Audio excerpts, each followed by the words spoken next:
Yo, bonsoir à tous et bienvenue dans ce huitième épisode du journal de bord. Alors aujourd'hui, on est déjà le mardi 19 janvier et aujourd'hui on a commencé par des... c'est fou comment j'oublie. On a commencé par de l'anglais, voilà. On a commencé par de l'anglais et on a fait un contrôle surprise, enfin, pas un contrôle surprise pour moi. Parce que oui, le contrôle de ce que j'ai entendu, elle l'avait déjà annoncé 2 semaines avant, mais moi, je ne le savais pas. C'était une version, du coup, une traduction de l'anglais au français. Et en vrai, ça s'est bien passé. C'est pas ce qu'il y a de plus difficile, les traductions. Je m'en suis pas trop mal sorti hein, sur les dernières traductions. C'est sur l'expression où je me suis fait un peu tacler parce que j'avais mal compris l'énoncé. Et même si j'avais un bon niveau de langue d'après la preuve, bah, quand tu fais un hors-sujet, c'est un hors-sujet quoi. Bref, je pense que je reviendrai là-dessus plus tard, dans une autre vidéo, peut-être sur les différents types d'épreuves en anglais. Mais du coup, ouais, contrôle d'une heure, c'était une version et en vrai ça va. Je m'en suis pas trop mal sorti. Après, on a eu des maths, on a fini les espaces vectoriels et on a commencé les variables aléatoires finies, du coup des probas. Et pour l'instant, ça va. Moi, j'aime bien les probas. Et d'ailleurs, j'ai oublié de vous le dire, du coup, je ne l'ai pas dit hier, mais les probabilités, pour ceux qui avaient vu la vidéo de samedi, je vous avais dit que j'avais raté les probabilités parce que j'avais confondu une probabilité avec une autre ODS, du coup. Et en fait, non. Non, j'ai vérifié la correction de la prof. Elle n'a pas encore rendu les TS, mais elle a posé la correction sur Dropbox et je m'en suis bien sorti. J'ai tout juste du coup sur les probabilités, mais après il y a la rédaction qui joue aussi, du coup on verra ce que ça va donner. Je pense qu'on les aura d'ici jeudi, vu qu'il y a le conseil de classe le 26. On aura peut-être les copies jeudi, moi je vous ferai dans tous les cas un compte rendu. Et bref, voilà. Du coup ça c'était pour les maths. Après on a eu espagnol de 12 à 13 heures. Et bon, du coup, c'était de la grammaire. Parce que lundi de 10 à midi, on fait de la civilisation et mardi, on fait de la grammaire. Elle a rendu une copie qu'elle avait ramassée. En fait, elle nous avait demandé de faire des devoirs. Du coup, moi, les devoirs, bon, je les fais à l'arrache. Et j'ai minoré, je crois, j'ai eu 4 sur 20. Mais bon, je l'avais fait en 15 minutes. C'était 10 traductions. J'ai eu 4 sur 20. Et du coup, ça remet un peu en question le titre d'hier. Je décolle en espagnol. Mais je pense ça rejoint d'ailleurs le thème d'aujourd'hui que je vais aborder avec vous. Mais avant, du coup, on fait la fin de la journée. De 14 heures à 16 heures, on a eu Histoire Géo. On a fini le chapitre 2. Je sais pas si je vous l'avais dit hier. Mais oui, on a fini le chapitre 2. Et on a commencé la France, donc les mutations de la France de 1945 à 1990. Et bon, du coup, c'est chronologique. On a commencé par 45, le bilan à la fin de la guerre. Du coup, vous le connaissez, hein, il y avait pas, c'était pas si passionnant que ça. Je vais essayer de pas trop dire de la merde non plus. Mais ouais, pour l'instant, en vrai, ça va. Ce qui est bien, c'est que c'est pas compliqué, comme quand on était sur l'économie et tout ça. Du coup, là, c'est juste on expose des faits. On a parlé des nationalisations, du coup, de la France, et franchement, la France, vous vous êtes chauffé sur les nationalisations euh, en 45 et 46. Mais bon, c'était la bonne chose à faire à l'époque. Bref, voilà, ça c'était pour l'histoire géo. Et ah oui, l'histoire géo elle nous a rendu les copies. Et du coup, c'était un DS qu'on a passé avant les vacances.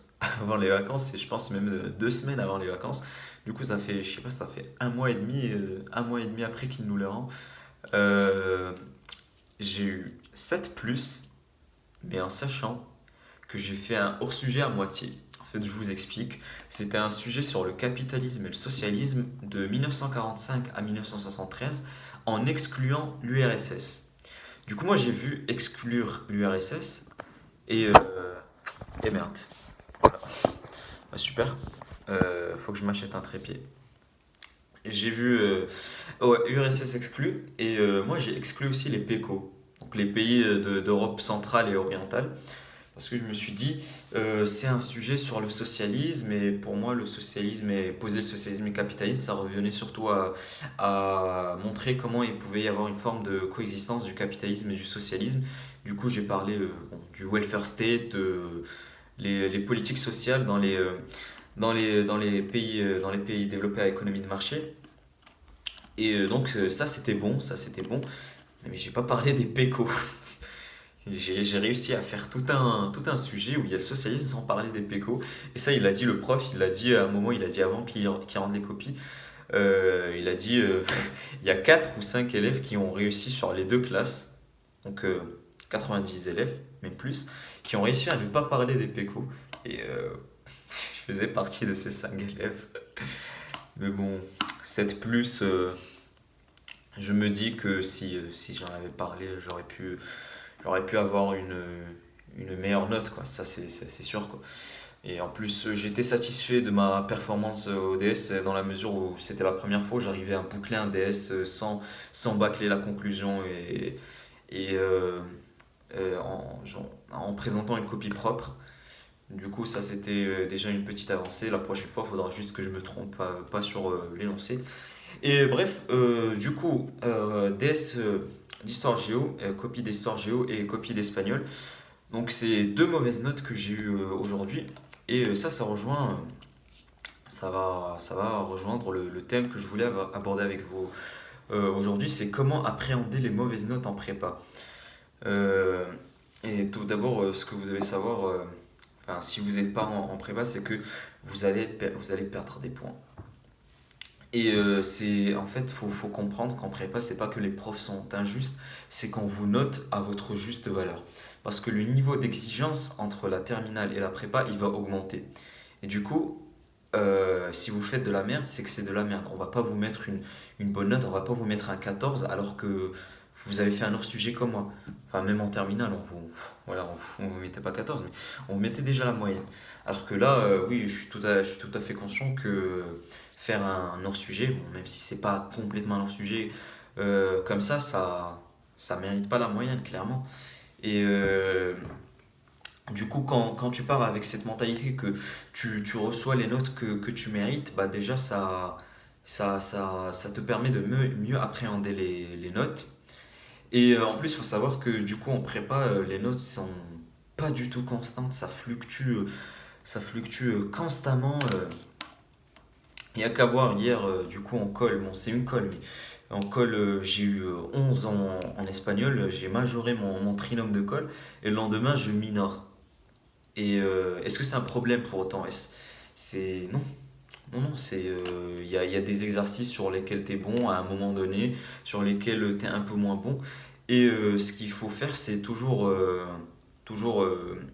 reprendre tes DS, tes copies, tout ça, et t'améliorer. Comme ça, tu ne refais plus les mêmes erreurs après. Et en ce sens, les mauvaises notes, c'est juste un signal d'alerte. Si tu t'en niveau, ça te dit à quel point tu as besoin de travailler pour t'améliorer. Parce que si tu n'avais que des mauvaises notes, que des bonnes notes, euh, tu te remettrais pas en question et tu travaillerais pas beaucoup. Moi, en tout cas, je sais que ça marche comme ça. Moi, quand j'ai une mauvaise note, je déprime pas. Enfin, ça m'arrive rarement de déprimer. Je déprime juste quand j'ai travaillé d'arrache-pied pendant je sais pas combien de temps et que je pensais vraiment avoir une bonne note. Là oui, je peux faire une petite dépression d'une journée. Généralement, oui, c'est une journée. Après, faut pas déconner non plus. J'ai jamais compris les gens qui dépriment plusieurs jours. Mais généralement, quand j'ai une mauvaise note, j'ai juste la motivation pour me surpasser à la prochaine. C'est comme le deuxième DS de maths. Le deuxième DS de maths, je l'avais mal préparé, du coup j'ai eu une mauvaise note. Et j'ai pas déprimé parce que c'était la note que je méritais en soi. J'ai pas travaillé. Et du coup, je me suis dit, ok, prochain DS, on va voir si je finis encore top 30 là, top 30, je quitte la prépa. Bon, c'est une blague, mais je dis ça à des potes, je leur ai dit, les gars, là, c'est bon, vous allez voir au prochain DS. Et prochain DS, du coup, top 5. Après, je pense pas que sur le DS de samedi, je vais faire encore top 5, mais euh, j'espère que j'aurai au moins le top 15, quoi, le top 15, top 10. Ça serait déjà pas mal, vu que je vise l'étoile. Mais comme je vous l'ai dit, ça fluctue tout le temps, ça fluctue tout le temps les notes en prépa. Et faut pas s'attarder dessus. Déjà, il faut s'attarder sur le classement quand vous avez votre DS.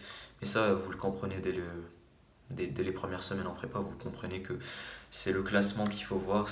Toujours c'est ce qui situe votre niveau. Enfin, je veux dire, si vous avez 15, mais tout le monde a 18, comme dans les contrôles de vocabulaire d'anglais.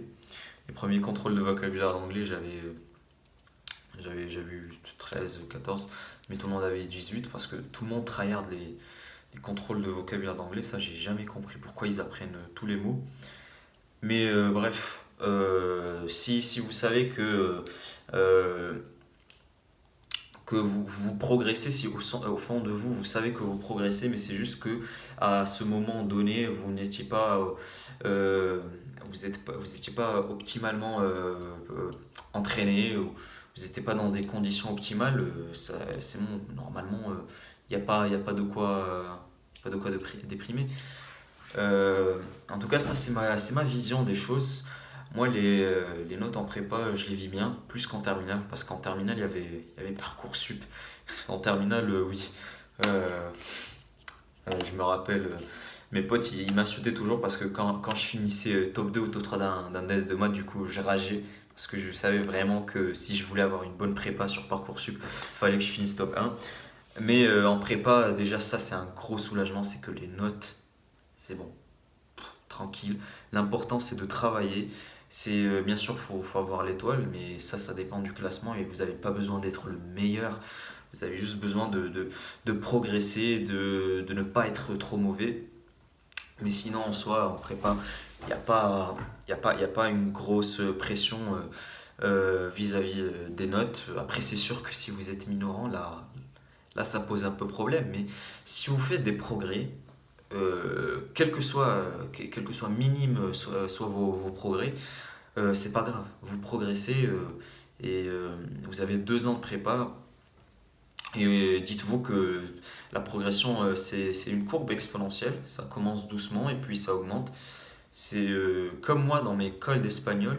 Je ne sais pas si c'est vraiment une courbe exponentielle pour le coup, mais les premières cols, je tapais 6-7 à chaque fois, 6-7, 6-7. Puis il y en est arrivé une où j'ai tapé 8 puis 9 puis 11. Bon, j'espère que ça va continuer comme ça. Mais voilà, ça arrive souvent comme ça. Aussi en histoire géo, dans mes cols d'histoire, les premières j'étais très mauvais. Et là, sur les dernières, j'ai eu 13 aux deux. D'ailleurs, oui, aussi si vous stagnez à des moments, continuez à travailler. Ça, vous progresserez. À un moment, si vous stagnez, déjà c'est que vous arrivez à maintenir votre niveau, ce qui est déjà bien, parce qu'il y en a beaucoup qui baissent. Et bref, voilà.